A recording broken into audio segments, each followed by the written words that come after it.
We are now streaming We live on Facebook. Yay! Hello. Merhaba herkese. Birazcık bir değişiklik, bir karmaşıklık oldu. Çünkü ilk baştan Katarina'nın business page'inden yapacaktık bu Facebook Live'ı. Ondan sonra baktık enerjiye. Ondan sonra dedik bu olmuyor. Değişiklik yapmamız gerekiyor ve sizlerle birlikte olmak istedik. Ve bütün programı değiştirdik ve bugün sizlerleyiz. Katarina Valentin, ben Fatma Aybrecht ve bizi tercüme eden Meral Gülcan. We wanted to come to you, not have you have to come to us. So biz we're size here. gelmek istedik. Sizin bize gelmesinizden ziyade biz size gelmek istedik. And we are having a fabulous, phenomenal topic. Today we would like to talk with you about one that I love a lot, and it's called, the title is, Katarina? Well, I'm like, what is the title? I was like, we have such an amazing title. And now I have to go and check it, actually. And I will translate it. Yes, once we find the title. Okay. Fatma bugün burada muhteşem, olağanüstü bir başlıktan, bir konu başlığından bahsedeceğimizi söyledi ve Katarina'ya sözü verdi ama Katarina da hatırlayamadı hangi başlık olduğunu. Şu anda bakıyoruz. Olağanüstü, bakalım neden bahsedeceğiz? I'm Okay, I can say it. Here, what or who would your body pick? Yay! Siz ve bedeniniz neyi seçerdiniz? I love it because since we came out with that topic, since you came out with that topic, I'm looking at it constantly. Buna bayıldım ve bu başlık ortaya çıktığından beri sürekli ona bakıyorum. So am I, which is really fascinating. Just by putting the question in the world, things start to shift and change. Ben de öyle ona sürekli bakıyorum ve o başlığı koyduğumuzdan beri bir şeyler değişip dönüşmeye başladı. And I was looking at this with who would your body pick? Because I know that pops in everybody's heads. Ve sürekli bedeniniz kimi seçere bakıyorum. Çünkü bütün herkeste bu soru işareti patladı bir şekilde. And just look at the energy of this. So here you have this person who says the exact right things. You have all the things on your checklist. They fill in all those things like check, check, check, check, check, check, check. Bir şöyle bir bakın. Yeah. Orada doğru adam duruyor ve sizin yaptığınız listede istediğiniz tüm özelliklere uyuyor o adam. But they're not that super keen on their own body. They don't really like their body. Ama bedenlerini çok fazla sevmiyorlar.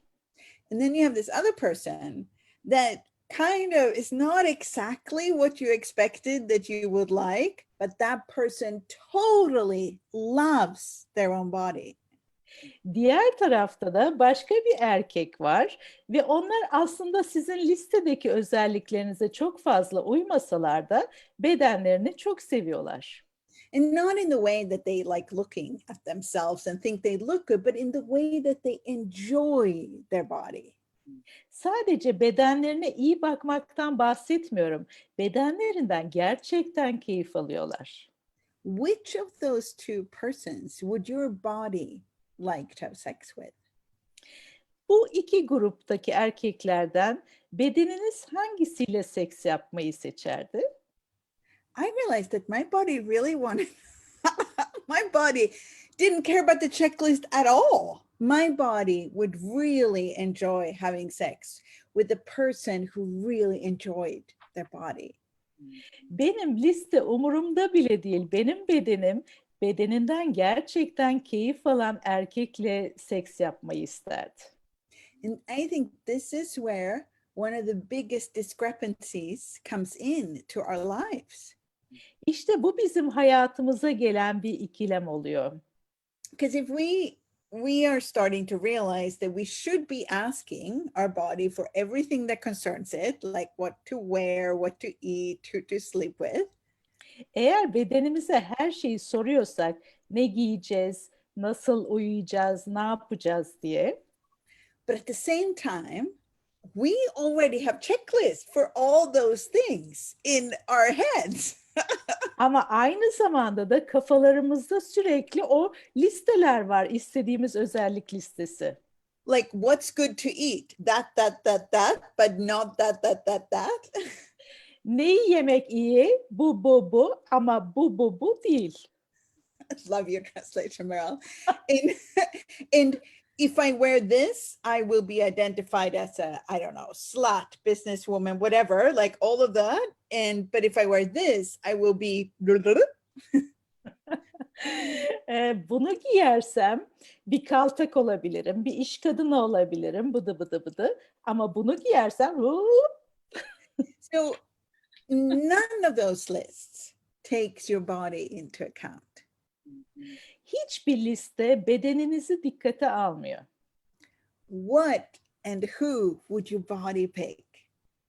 Kimi ya da neyi bedeniniz seçerdi? In every time it comes to something that concerns it. Onunla ilgili her ne olursa her zaman.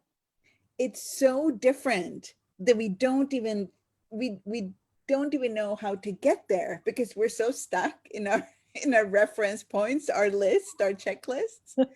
Oraya nasıl gideceğimizi bile bilmiyoruz. Çünkü o kadar referans noktalarımızda ve o istediğimiz özellik listesinde o kadar sıkışmış durumdayız ki. So what happened, Fatma, when you started to look at this the last few days? Fatma, senin için nasıl oldu buna bakarken son birkaç gündür? Actually, with everything, I realized I have a point of view that my body doesn't like it. Like, for example, I'm in Italy right now. Ben şu anda İtalya'dayım. Öyle bir bakış açısını bir anda sevemedim. I go to a restaurant with Hannes, right? And I open the menu. And Hannes'le bir restorana gittim ve menüyü açtım. And then it's like, oh, pizza and this and that and all the delicious things. Pizza, o, bu, şu hepsi lezzetli şeylerdi. And when I really stay present with my body actually doesn't want to eat that pizza or that whole pizza, just a slice, because I'm not very good with milk products. Right. Ama bedenime sorduğum zaman aslında bütün o pizzayı yemek istemiyordu. Sadece belki o dilimden ufak bir parça. Çünkü ben aslında sütlü gıdalarla çok aram iyi değil. So my body picks something else than what I pick. But even there, so I have to ask this, is it you or your body that's not good with milk products? O arada Fatma şunu söyledi. Bedenim o şeyi, pizzayı istemedi. Tamamen farklı bir şeyi seçti. Katarina da Fatma'ya soruyor. Acaba sütlü şeyleri istemeyen sen misin yoksa bedenin mi? I'm in shock right now. Şu anda şoktayım.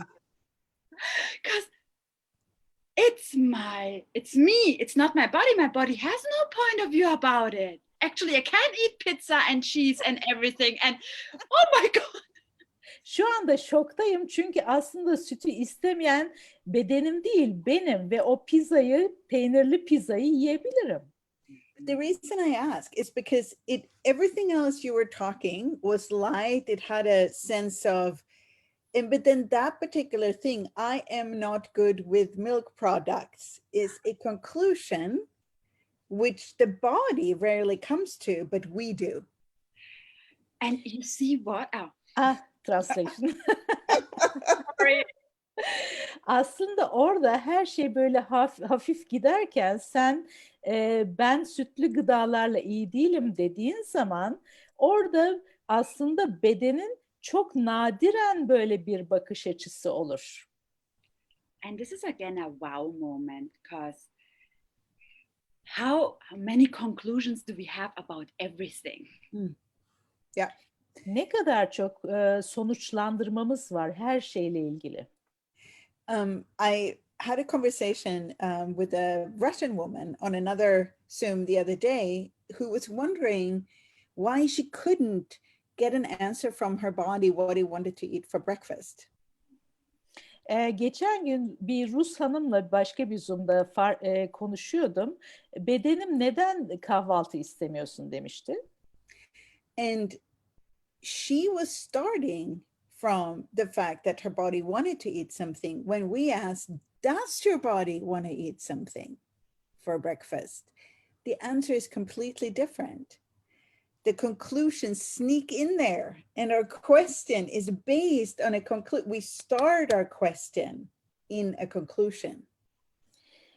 Aslında bedeni bir şey yemek istiyordu ama biz daha soruya başlarken onun içinde bir sonuçlandırmaya dayanarak soruyu sorduğumuz için böyle oluyor. And that's why this question, that sounds so simple and so basic, what and who would your body pick? It's such a big question, because even when we do ask our bodies, we ask our bodies from a conclusion, like the starting point is a conclusion. Bu soru da aslında çok basit bir soru. Bedeniniz neyi ya da kimi seçerdi? Ama biz bir şekilde her soruya bir sonuçlandırmayla başlıyoruz. So everywhere where any of you are starting all your questions to your bodies in a predefined conclusion, can we uncreate and destroy all of that?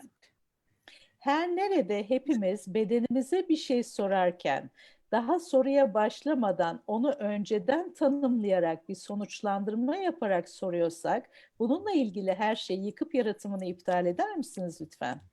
Right around Gurumba Papagolnay Shores Paismayans. You wanted to say something, Fatma, I could see it. Evet, Fatma I bir şey can söylemek istiyorsun. I can translate myself later. It will Okay. be more easy. But actually, it's 99% the house we live in, the car we drive, the table we sit on, the people we kiss, touch, talk, everything that we eat. It is about the body. And the one person I wanted to say, yeah, the one important thing, the body, we're not asking. Şimdi bu geldi, yani %99 bütün yaşadığımız hayatta, içtiğimiz su, yaşadığımız ev, bindiğimiz araba, öptüğümüz, koklaştığımız insanlar, her şey bedenimizle ilgili. Ama bir tek bedenimize sormuyoruz. In so many ways, we treat our bodies like we treat children. Bedenimizle birçok şekilde sanki çocuklara davrandığımız gibi bedenlerimize de davranıyoruz. Not necessarily how we should treat children, but how we do treat children. Aslında öyle davranmamız gerekirken öyle davrandığımız çocuklara halimiz. So we go, what do you want to eat? Deciding that the child wants to eat. Çocuğa soruyoruz ne yemek istersin diye ama aslında çocuğun ne yemesi gerektiğine karar vererek soruyoruz. Because we know better than the child that now is the time to eat. Çünkü çocuktan daha iyi biliyoruz. Şu anda yemek yeme zamanı. Especially Turkish mamas. Maybe. Türk annelerine söylüyorum. But we do the exact same things with our bodies. We think we know better than them. So we decide, okay, I will ask you, but only because I decided that now is the time to eat. I can ask you the next thing. What would you like to eat? Bedenlerimiz de işte aynı böyle çocuklara davrandığımız gibi davranıyoruz. Ne yemek istersin diye soruyoruz ama aslında onun ne yemek istediğine bir şekilde karar vermiş oluyoruz. Ondan sonra ne yemek isterdin diyoruz.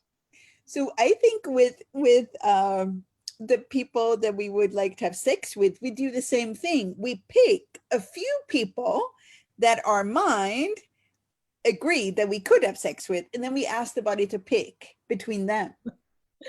Ve aynı şeyi erkeklerle seks yapmak için de yapıyoruz. O bizim listemizdeki böyle küçük insan grubundaki erkeklerle sevişmek istiyoruz, seks yapmak istiyoruz. Ama yine de bedenimize sormuş gibi yapıyoruz. What would happen if we like widen the play field for food, for clothes, for somebody to have sex with or somebody to enjoy beyond what we concluded is right and perfect for us? Bizim için doğru ve mükemmel olduğuna karar vermeden acaba o alanımızı geniş tutsaydık, oradaki bütün meyveler, her şey, erkekler, her şeyi oradan seçseydik, Everything that doesn't allow that, can we uncreate and destroy it? buna izin vermeyen her şeyi yıkıp yaratımını iptal eder misiniz lütfen? Right now, I'm going about Papa Golden Show. Supposed to be honest. You look like you wanted to say something funny. Yeah, because something I would like to give an example. Bir örnek vermek istiyorum. I had a little years ago at a 3-day, no, at an advanced body class. Yani yıllar önce advanced body class. İleri seviye, İleri seviye seviye beden beden sınıfında. I was so angry with Hannes. And I was like, I'm going to break up. This is it. Right? So Hannes'le partnerimle böyle çok kızgındım. Yetti bitti bitiriyorum bu ilişkiyi. And then Dane did an ESC. Dane sonra bir ESC gerçekleştirdi. And I was lying down.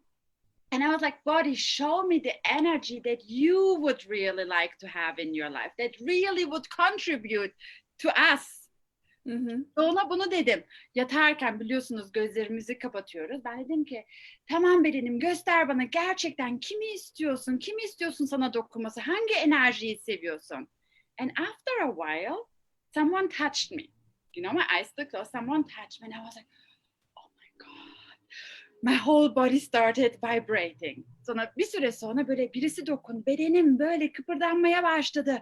Enerji böyle tam bu diyorum. Bu. This is the energy. Bu. And I opened my eyes ve gözlerimi tutuyorum. Hannes! I love that. That's beautiful. Bayıldım buna, bu çok güzeldi. That's a perfect example for that. When we close, when we don't look, when we get out of the conclusions, out of the reference, but whatever, the thoughts, feelings, emotions, we know. Yani o düşüncelerimizden, bakış açılarımızdan dışarı çıktığımız zaman, gözlerimizi kapattığımız zaman biz aslında biliyoruz bize iyi gelen şey. Also, the universe has an impeccable sense of timing and some humor.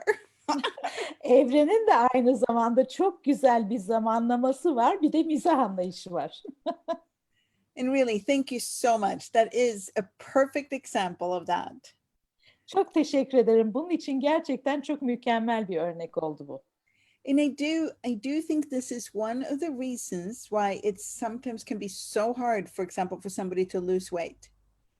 Bu mesela kilo kaybetmek isteyen insanlar için de böyle olabilir. Because all these conclusions, even if you use the tools of access, but every question you ask is based in a conclusion, it won't actually allow your body to guide you to where you would like to go. Bütün akses araçlarınızı kullansanız da kilo vermek için, ama bütün sorularınıza başlarken onlar bir sonuçlandırmaya dayalı olduğu için bedeniniz buna izin vermiyor olabilir. And here's the thing, it's the body that's losing weight. It's not you, the being. Ve bu arada kiloyu veren bedeniniz, siz değilsiniz. So that means that it's actually the body that will know how that's going to happen, how that will work. It's not your mind. Ve bu arada tabii ki bunu bedeniniz bilecek, zihniniz değil, nasıl kilo vereceğini, neyin işe yarayacağını. So this is one, yeah. I just want to finish. So this is one of those places where this being out of control İşte bu kontrolün dışına çıktığımız yer. Is vital, because you being out of control, you inviting in chaos allows your body to actually show you what's required to get what size you would like to be. Ve bu çok hayati, çünkü bedeniniz orada sizi yönlendiriyor. Bedeniniz ne yapması gerektiğini biliyor ve hangi bedende olmak gerektiğini biliyor. And also that size may not be exactly as your mind has decided, this little stick person from a magazine. Ve aslında sizin zihninizin karar verdiği, o böyle çöp gibi olmanız gerektiğine dair olan şey karar değil, bedenin yapmak istediği. Again, if you didn't have any conclusions, and you asked your body what it would look like, what it would like to look like, what it would like to feel like when people touched it, what it would like, how it would like to show up in the world, what would that be if you had no projections, expectations, judgments? Ve hiçbir projeksiyon, beklenti, yargı olmaksızın bedeniniz orada biliyor. Nasıl böyle görünmesi gerekiyor, nasıl dokunulması gerekiyor, nasıl olunması gerekiyor, nasıl ortaya çıkacak dünyada. You're such a wonderful translator. I love it. Thank you. You're welcome. Harika bir tercümansın. Teşekkür ederim diye rica ederim dedim. Now, Fatma, what did you want to say? I just wanted to ask, like, how do we get to that point where we really start listening to our bodies and stop ignoring it? Yani benim bir tane sorum var şu anda. O da o noktaya, o ana nasıl gelebiliriz? Yani gerçekten bedenimizi dinlediğimiz noktaya nasıl gelebiliriz? Thank you. I think the very first step is to actually realize that we haven't been asking without all the projections, expectations, judgments, conclusions.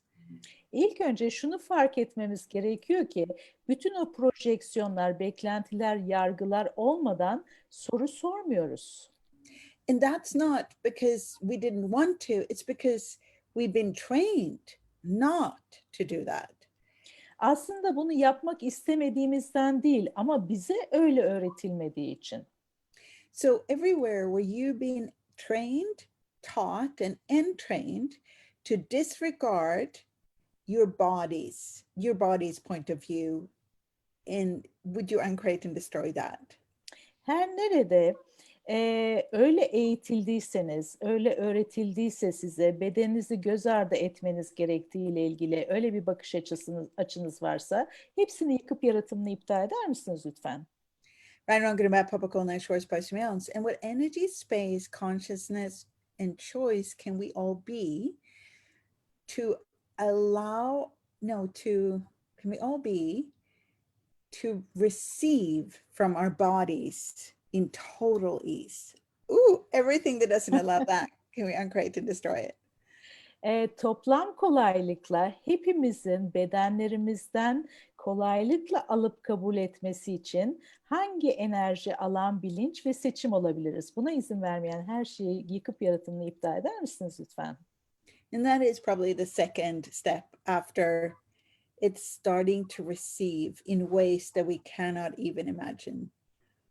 Bu da ikinci adım. Her bir şekilde alıp kabul edebilmeniz için, hayallerinizin ötesinde de alıp kabul edebilmeniz için. Because our bodies whisper when it's itself. When our body is heard, it whispers. It uses like the subtlest of energies. Çünkü bedenlerimiz fısıldıyor, bize sürekli bir şeyler söylüyor eğer duyarsanız. It's only when we don't hear it and we won't receive from it that it has to like use intensity and throw a brick in our hands.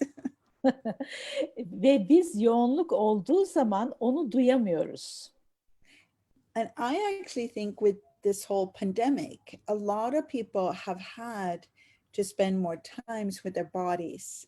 And a lot of us, not everyone, but a lot of us have actually had a chance to start to listen more to our bodies. Ve bu pandemi sürecinde hepimiz olmasak da çoğumuz bedenlerimizi dinlemeye başladık. Onun ne dediğini duymaya başladık. For some people that had to stay in for months and couldn't even go out, maybe they could go out 1 hour a day, that hour became precious. And the fact that you could move your body was something that you were grateful about. Ve çoğu kişi aylarca evinden çıkamadı. Bazı kişiler sadece günde 1 saat dışarı çıkabildi ve o 1 saatte de yürüyebildiği için şükran duydu, hareket edebildiği için minnettar oldu.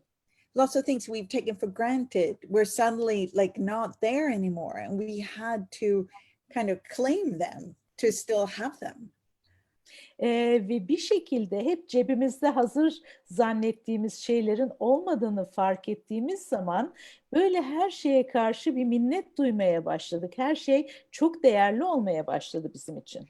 So I would say that's the third one, gratitude. Üçüncüsü de şükran duymak. be grateful for every time you hear your body. Be grateful for every time your body is communicating with you and you're receiving it.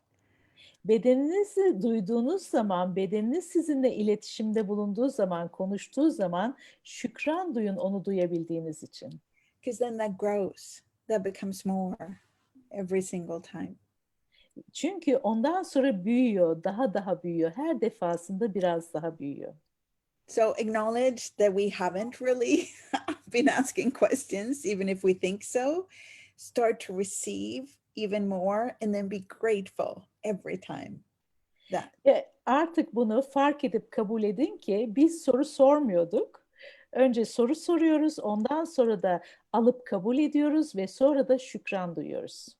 And the information can come from anywhere. Ve bilgi her yerden gelebilir. So for example, maybe your body wanted you to know that possibly you could eat dairy. Mesela senin bedenin belki de sütlü şeyleri yiyebileceğini biliyordu.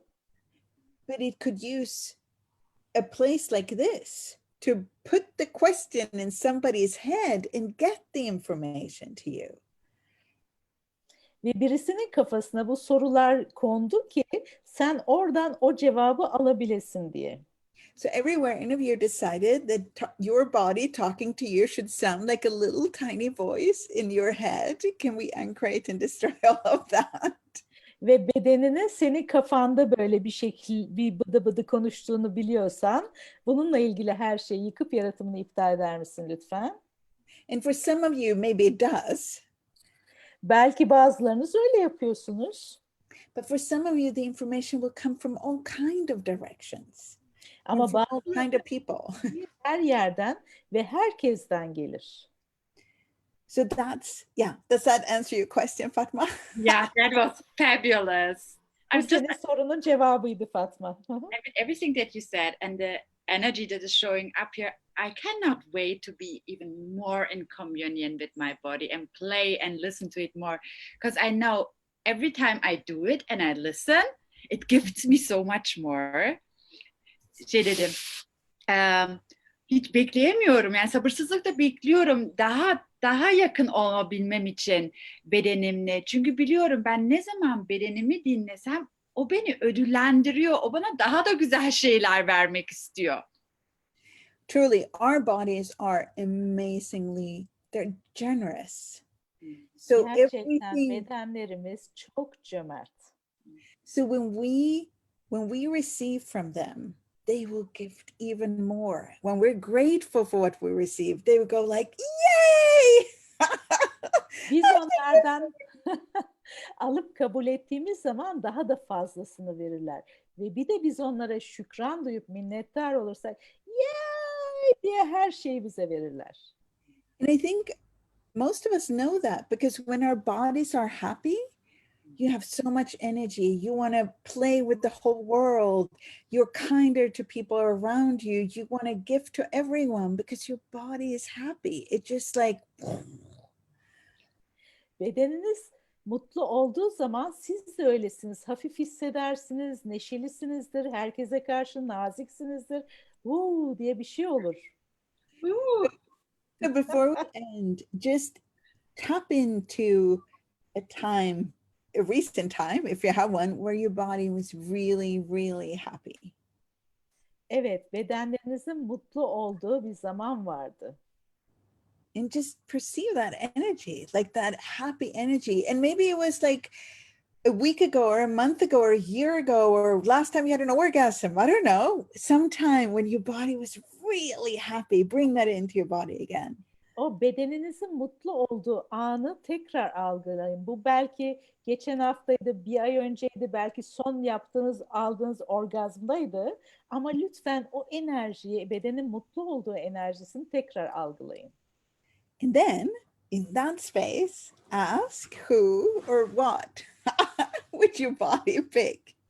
Ve ondan sonra da o alandan sorun. Bedeniniz kimi ya da neyi seçerdi? I cannot get enough of these conversations with you, the fun of it, the way you facilitate with such an ease, like, oh yeah, it's diary. I actually can eat diary, this kind of thing. It's so easy. There's no, oh, serious thing in it. So o kadar mutluyum ki, o kadar neşeliyim ki bu konuşmaları ve hiç bitmesini istemiyorum. Katarina'nın o kolaylaştırdığı şekil o kadar hafif ki böyle gülerek birden hayatımın problemini değiştirdik burada 30 dakikada. And if you are all out there watching, because I know it's not just Turkish people watching, and would like to have more of these conversations and would like to play more, I so much would like, we so much would like to invite you to Istanbul to a 3-day body class with you, Katarina. And I cannot wait. And let me translate. So, okay, now, what did I say? Eğer siz de daha fazla bu konuşmalardan, bu kolaylaştırmalardan istiyorsanız, Katarina İstanbul'a geliyor ve biz sizi davet ediyoruz. 3 günlük beden sınıfına. Yani evet, biz de geliyoruz. Yurt dışından bir sürü arkadaşlar ve bu konuşmaları orada devam ettirebiliriz. I am really so looking forward to coming. These are my favorite classes because then we get to play with bodies for 3 days and receive a gift with everyone in that room. So if you're able to come to Istanbul and if you've done a foundation, consider coming to play. That would be amazing. Ben de sabırsızlıkla bekliyorum İstanbul'a gelmeyi ve o 3 gün boyunca zaten çok sevdiğim, kolaylaştırmayı çok sevdiğim 3 günlük beden sınıfında hediyeleşeceğiz, bedenlerimizle alıp kabul edeceğiz ve gerçekten harika olacak. Eğer foundation aldıysanız foundation sınıfını bekleriz sizi İstanbul'a. And I'm also doing an evening class called Being You with Your Body on September 3rd, the day before the body class. And it has no prereqs, and you can just come and explore like this for an evening together with us. Ve toplantı gününden bir akşam önceki akşam, yani 3 Eylül akşamı aynı zamanda bedeninizle kendiniz olmakla ilgili bir akşam sınıfı yapıyorum ve onun hiçbir ön koşulu yok. Hepiniz katılabilirsiniz ve bir keşif yapabilirsiniz bedenlerinizle. So all possibilities, just if you would like more of this energy, or actually ask your body. Ve bütün olasılıklar var ama onun ötesinde bedeninize sorun bakalım. Would your body like to come and play more of this energy in Istanbul? Bedeniniz isteyecek mi acaba bu enerjinin daha fazlasıyla İstanbul'da oynamayı ve orada olmayı? I would like, yeah, sorry. And then see what it says. Bir bakın bakalım ne diyor. I just would like to add something here because a week ago or a few days ago, a Turkish person, a Turkish participant actually called me and she was like, Fatma, I so much would like to come to this class, but it's actually a money thing.